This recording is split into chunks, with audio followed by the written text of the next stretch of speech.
Jyothula the God's nature అందరూ ఎలా ఉన్నారు? నేను చాలా బాగున్నాను. మీరు బాగుండాలని కోరుకుంటున్నాను. ఈ రోజు ఏంటంటే నేను నాదెండ్ల మండలంలో ఉన్న శివుని టెంపుల్ చూపించబోతున్నానండి. ఇది యాక్చువల్లీ రెడ్డి రాజుల కాలంలో ఉంది. యాక్చువల్లీ నేను బిఫోర్ దట్ మీకు శివుడు ఎలా పుట్టాడు, ఆయన శివ అనే పేరు ఎలా వచ్చింది అనేది నేను మీతో షేర్ చేసుకుంటాను. శివుని జననం ఎలా జరిగింది, ఇంకా దేని వలన ఆయన ఇంతటి ప్రాముఖ్యం పొందాడో ఇప్పుడు తెలుసుకుందాం. శివ అంటే అర్థం స్వచ్ఛం, పవిత్రం. ఈ సృష్టిలో స్వచ్ఛమైనది ఇంకా పవిత్రమైనది ఏదైనా ఉన్నది అంటే శూన్యం మాత్రమే.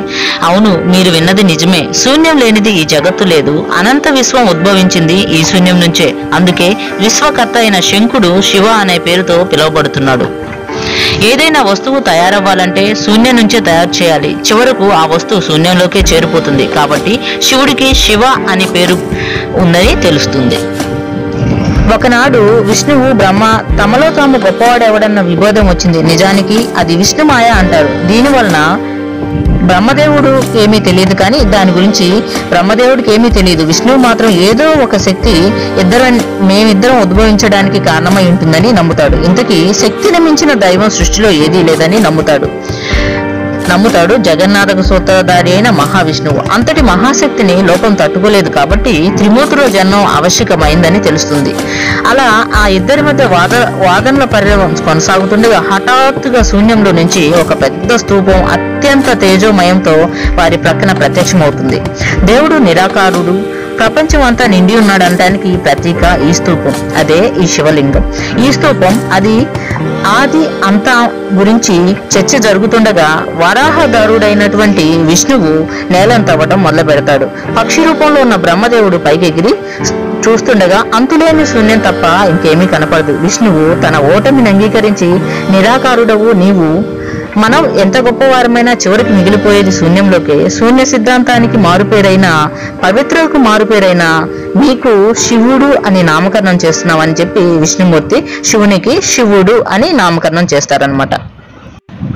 ఇప్పుడు మనం వచ్చేసాము నాదెండ్ల, గుంటూరు జిల్లాలో ఉన్న నాదెండ్ల మండలంలో ఉన్న నాదెండ్లలో ఉన్న శ్రీ మూలకంఠేశ్వర స్వామి దేవాలయానికి వచ్చేసాము. ఈశ్వర చైతన్యం వలన ఈ సృష్టి మనుగడ కాలక్రమం కొనసాగుతుందని చెబుతుంటారు. ఈ జగత్తు ఆది దంపతులైనటువంటి పార్వతీ పరమేశ్వరుల దివ్య కరుణ వలనే త్రిలింగ దేశంగా విఖ్యాతి పొందుతుందని, పుణ్యభూమిలో ఎన్నెన్నో శివశంకాలు ఉన్నాయి. యుగాంతం నుండి ఈ ఆలయాలు విలసిల్లుతున్నదని పౌరాణికులు చెబుతూ ఉంటారు. రాష్ట్రంలోని సుప్రసిద్ధ శైవ క్షేత్రాల్లో ఒకటిగా ఇది వర్ధిల్లుతుంది.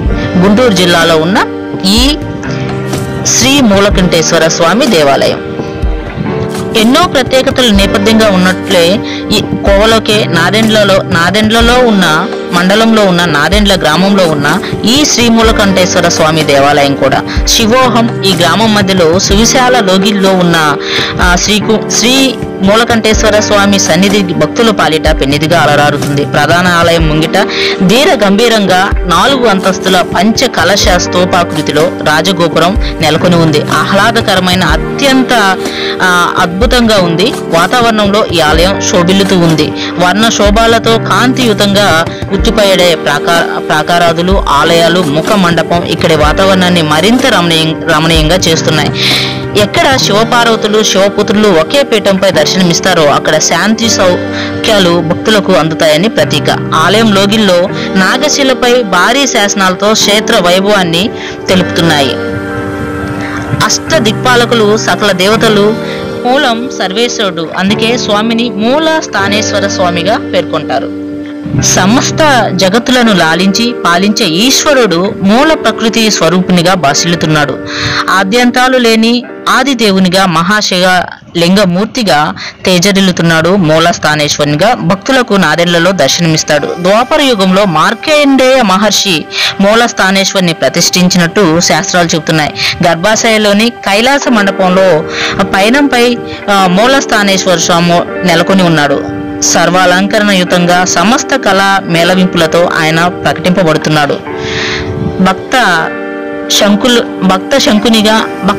శివునిగా అలరారుతున్నారు. కొలిచిన వారి పాలిట ఆపద్బాంధవుడుగా శ్రీ మూల స్థానేశ్వర స్వామి, నమ్మిన వారి పేరిట పుణ్యాల పేటిగా 4 స్తంభాల నడుమున ఉన్న మూల స్థానేశ్వర స్వామి సాక్షాత్తు కైలాసంలోని శివ దర్శనం ఫలం దక్కుతుందంటారు. 4 స్తంభాలు 4 దిక్కులుగా ప్రకటింపబడుచుండగా మూల దిక్కైనటువంటి దిక్కులన్నిటికీ పెద్ద దిక్కైనటువంటి మూల స్థానేశ్వరుడుగా ఇక్కడ వర్ధిల్లుతున్నాడు. ఆరుద్ర నక్షత్రం రోజున ఆరుద్రోత్సవం 5 రోజులు చాలా వైభవంగా జరుగుతుంది. ఇక్కడ వైశాఖ మాసంలో స్వామివారికి బ్రహ్మోత్సవం, కళ్యాణోత్సవం జరుగుతాయి. వైశాఖ చతుర్థి నాడు కళ్యాణం, వైశాఖ పౌర్ణమి రోజు రథోత్సవం జరుగుతుంది. స్వామికి అభిముఖంగా నందీశ్వరుడు సదా స్వామివారి సేవలో నిమగ్నమై ఉన్నట్లు గోచరిస్తాడు. ఇక్కడ రథోత్సవం కార్తీక పౌర్ణమి రోజు అఖండ పర్వం రోజున ఈ గ్రామంలో ఎక్కడ ఉన్నవారంతా ఫారిన్ లో ఉన్న వాళ్ళు కూడా వచ్చి వాళ్ళ మొక్కులను తీర్చుకొని వాళ్ళ కోరికలను ఆయనకు విన్నవించుకుంటూ ఇక్కడ అఖండాలు వెలిగిస్తారనమాట. ఆయనకి మూలస్థానేశ్వర స్వామి గారికి ధర్మపత్ని అయినటువంటి బాలా త్రిపుర సుందరి ఈ ఆలయంలో ఫ్రంట్ లో ఆయన ముందు దర్శనమిస్తూ ఉంటారు. జగన్మాత శ్రీ లలితాంబ పట్టాభిగా ఆమె దర్శనమిస్తూ ఉంటారు. గర్భాశయంలో సమ్మోహన పీఠంపై లలితాంబికగా దర్శనమిస్తూ ఉంటారు. దివ్య తేజస్సుతోనూ నిమ్మకాయల దండలతోనూ పూల దండలతోనూ చాలా చక్కగా దర్శనమిస్తూ ఉంటారు. శుక్రవారం అమ్మవారికి విశేష పూజలు అందుకుంటూ ఉంటారు. ఇక్కడ నాదెండ్ల శైవ క్షేత్రమైనటువంటి శ్రీ మూల స్థానేశ్వర స్వామి ఆలయానికి క్షేత్రపాలకునిగా శ్రీ వీరభద్రస్వామి నెలవై ఉన్నారు. ఇక్కడ వీరభద్రస్వామిని వీరునికి ప్రతాపానికి ప్రసిద్ధుడిగా పేర్కొంటాడు. వీరభద్రేశ్వర స్వామి ధైర్య స్థైర్య నాయకునిగా భక్తులు అభినందిస్తూ ఉంటారు. సో చూస్తున్నారు కదండి, మనమైతే లోపలికి ఎంట్రీ ఇచ్చేసాము. ఒక్కొక్క డోర్ ఎంత ఉందంటే చాలా వెయిట్ తో ఉంది. ఇక్కడ ఉన్నవన్నీ నాకంటే మీకే బాగా తెలుసు. ఎంట్రీ వచ్చేసి ధ్వజస్తంభం ఉంది. లోపలికి వచ్చేసాక చూస్తున్నారు కదా మీరు, శివుడు, కొంతమంది దేవతలు, వినాయకుడితో పాటు కొంతమంది దేవతలు ఉన్నారు. ఆంజనేయ స్వామి లేరు కానీ వినాయకుడితో పాటు కుమార అయ్యప్ప స్వామి గారు ఉన్నారు. సో లోపలికి చూస్తున్నారు కదా, ఇప్పుడు మనం చూస్తున్నది వీరభద్ర స్వామి. లోపలికి కనిపించారు కదా మనకి పంచకట్టుతోటి, ఆయన వచ్చేసి వీరభద్ర స్వామి అన్నమాట. వినాయకుడు ఉన్నాడు ఇక్కడ.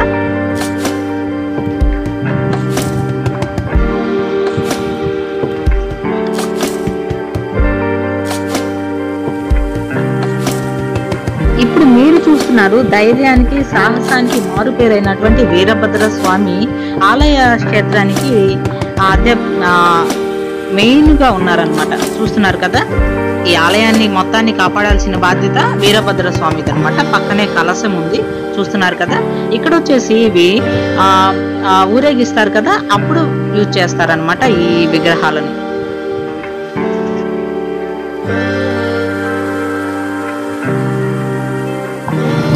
చూస్తున్నారు కదా, నందీశ్వరుడు ఎప్పుడు ఆలయంలో శివుని సన్నిధిలో ఉన్నారా అన్నట్టు చూస్తున్నారు. శివుని వైపే చూస్తూ ఉన్నారనమాట. సో ఎంట్రీలో వచ్చేసి లోపలికి వచ్చేసాం మనం. లోపలికి వచ్చిన తర్వాత ఈ శిలా పలకాలు ఏవైతే పోల్స్ ఉన్నాయో ఆ పోల్స్ మీద శిలా పలకాలు రాసి ఉన్నాయన్నమాట. అవి యాక్చువల్లీ ఉర్దూ అను ప్లస్ సాంస్క్రిట్ మిక్స్ అయిపోయి ఉన్నాయని నేను నమ్ముతున్నాను. సో మీరైతే చూసేసేయండి. ఎంతో ప్రఖ్యాత కలిగిన చాలా ఓల్డ్ టెంపుల్ అండి ఇది. 8 సంవత్సరాల క్రితం నాటి టెంపుల్ అనమాట ఇది. యాక్చువల్లీ ఈ టెంపుల్ ఎవరెవరి అండర్లోకి వచ్చిందంటే నేను మీకు ఆల్రెడీ చెప్పాను. సో ఇక్కడైతే చూస్తున్నారు కదా, ఇది దీపస్తంభం అన్నమాట. యాక్చువల్గా ఎంతో అద్భుతంగా ఉన్నారు కదా లోపల శివుడు.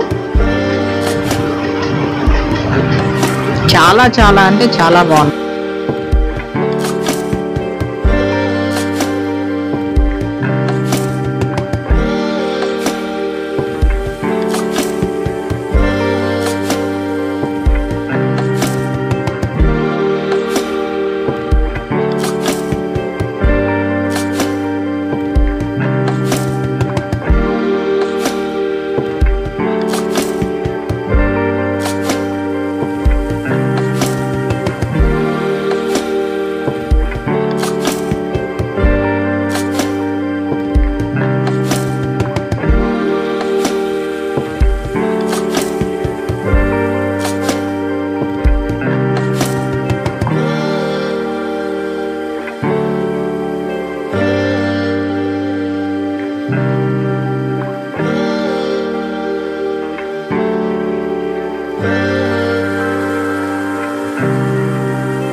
కృష్ణానికి పక్క దానిలోంచి ఆ రాముడికి నీళ్ళు అక్కడ ఏకాదశి రోజు స్నానం చేసి సూర్యాకాదశి రోజు దాకా మసలు రోజు అందరూ కొండలు ఎక్కి మంచి కొండలు 7 కొండలు మొత్తం 7 కొండలు ఎక్కేవాడు 7 కొండలు ఎక్కేవాడు అదొక పండగలాగా చేసేవాడు. ఈ టెంపుల్ ని ఫస్ట్ స్టార్ట్ చేసిన ఆయన పోలయ్య వేమారెడ్డి అండి. తర్వాత ఆయన శిలా విగ్రహం ఇది యాక్చువల్ గా. ఆ పక్కనే ఉన్నారు కుమారగిరి రాజు గారు, ఒక అమ్మాయి ఉంది కదా డాన్స్ చేస్తూ. ఈ ఫిగర్ లో ఉన్న వాళ్ళు అయితే కుమారగిరి రెడ్డి గారు అనమాట. లాస్ట్ ఇది వచ్చేసి మహమ్మద్ గోరీ గారు.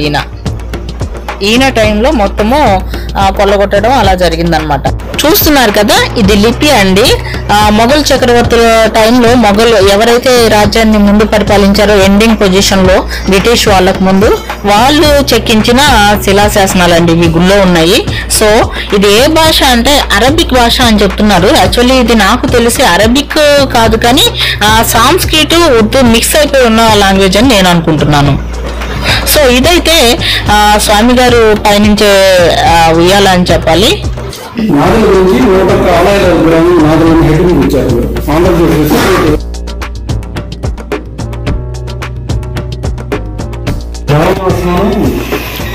ఆశ్విన్ మాసం అమ్మవారికి ఉత్సవాలు చేస్తారు. వచ్చేది నవరాత్రి ఉత్సవం.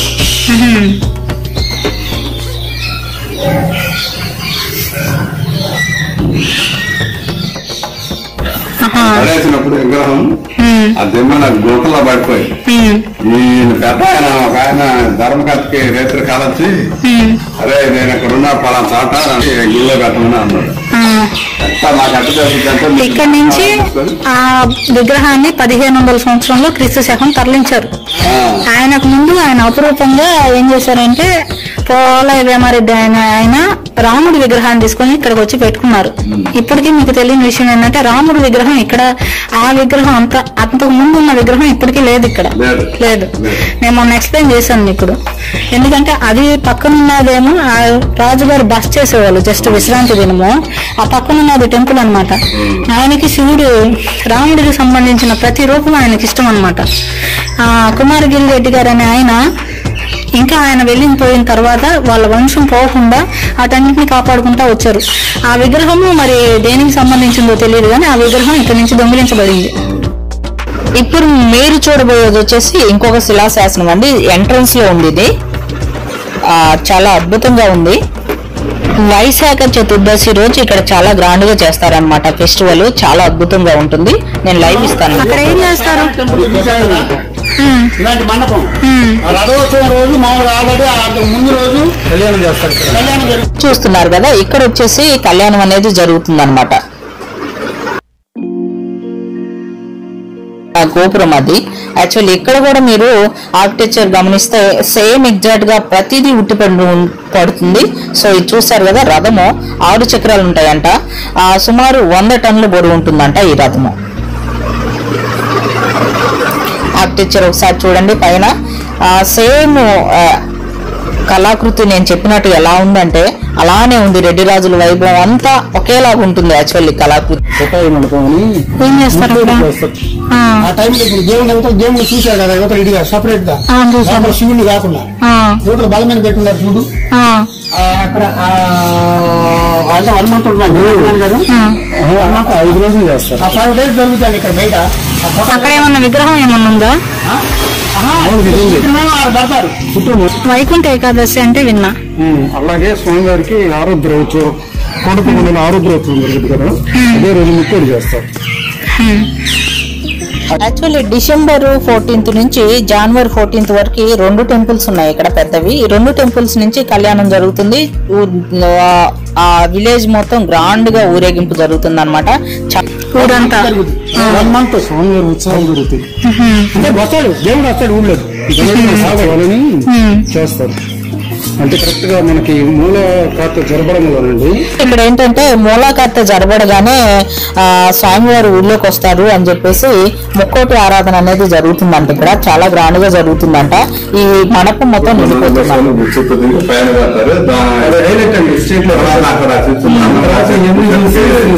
పెట్టారు కానీ ఎక్కడ లేదు జాబ్ ఓనర్స్ ఎక్కడ ఉన్నా కానీ పూర్ణ రోజు ఈ టెంపుల్ మొత్తం నిండుద్ది ఫుల్. సో ఇదండి చూసారు కదా పురాతన కాలమైనటువంటి శివుడి గారి శివ లింగము శివుణ్ణి అన్ని చూసారు కదా. ఇవైతే టెంపుల్ లో ఉన్న పవిత్రమైన చెట్టులండి చూస్తున్నారు కదా. పక్కనే విగ్రహం ఒకటి ఎరుక్కొట్టారు ఆ రోజుల్లో యుద్ధం టైంలో. సో ఆ విగ్రహం అంతే ఉంది. సో ఇదైతే మీకు తెలుసు జిల్లేడు చెట్టు. ఇదేమో టెంపుల్. ఇది కొత్తగా నాటారంట మొక్క. సో ఇవైతే విగ్రహాలు ఎక్కడున్నా గానీ ఈయన ప్రత్యేకత ఉంటుంది వినాయకుడు. సో ఇది వచ్చేసి యోగశాల అని చెప్పారు చూస్తున్నారు కదా. ఆర్కిటెక్చర్ చూస్తున్నారా, బయట బ్లాక్ గా ఉన్నది శివలింగం అన్నమాట. సో టెంపుల్ చాలా అద్భుతంగా ఉంది కదండి. సో మీరైతే ఇక్కడ ఎప్పుడు జరగదు, ప్రపంచంలోనే కాదు మన దేశంలోనే ఎప్పుడు జరగని నట్టుగా జరుగుతుంది ఇక్కడ. శ్రీశైలంలో జరగదు ఇలాగా, ఇంకెక్కడా జరగదు. చాలా గ్రాండ్ గా అంటే చాలా గ్రాండ్ గా జరుగుతుంది. మీలో ఎవరైనా చూడాలనుకుంటే మూలా కార్తీక జరబడినప్పుడు ఇక్కడ చాలా ఫెస్టివల్ లాగా జరుగుతుంది. 1 month మీరు విజిట్ చేయొచ్చు అనమాట. సో ఇదైతే రెడ్డి రాజుల కాలం నాటి వైభవంకి సంబంధించిన వన్ ఆఫ్ ది టెంపుల్ అనమాట. ఇక్కడ అంటే ఇంకా ఫేమస్ టెంపుల్ ఏదైనా ఉందంటే రెడ్డి రాజుల టైంలో ఇదేనండి. ఆయన కొండల్ని ఎంచుకొని 7 కొండల్ని ఎంచుకొని 7 కొండల మీద అక్కడొకటి చేస్తున్నప్పుడు ఇక్కడ చేశారు. సో మీలో ఎవరైనా ఫస్ట్ టైం నా ఛానల్ చూస్తుంటే సబ్స్క్రైబ్ చేసుకోకపోతే సబ్స్క్రైబ్ చేసుకోండి. సో మీ అందరి బ్లెస్సింగ్స్ తోటి ఇంకా ఇక్కడున్న టెంపుల్స్ అన్ని ఇంకా కొండలు ఉన్నాయి, వాటన్ని నేను చూపించాలని కోరుకుంటున్నాను. సో నన్ను బ్లెస్ చేసేయండి. మీరైతే మిస్ కాకుండా నెక్స్ట్ ఎపిసోడ్కి రెడీ